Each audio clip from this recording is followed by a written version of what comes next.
अलीकडे शासकीय आणि निमशासकीय कर्मचाऱ्यांमध्येही हृदयविकाराच्या झटक्याचं प्रमाण वाढलंय।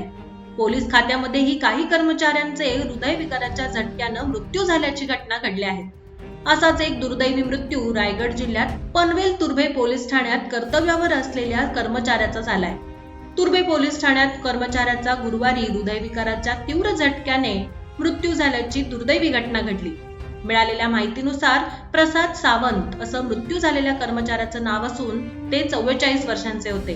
ते मूळचे तळ कोकणातील सिंधुदुर्ग जिल्ह्यातील रहिवासी आहेत। मात्र गेले अनेक वर्ष नोकरीनिमित्ताने डोंबिवली परिसरात आपल्या 15 वर्षाच्या मुलासह वास्तव्यास आहेत। गुरुवारी नवी मुंबई पोलीस आयुक्तालयाअंतर्गत येणाऱ्या तुर्भे पोलीस ठाणे हद्दीतील महापे येथील बीट नंबर 1 येथे रात्रपाळी करत होते।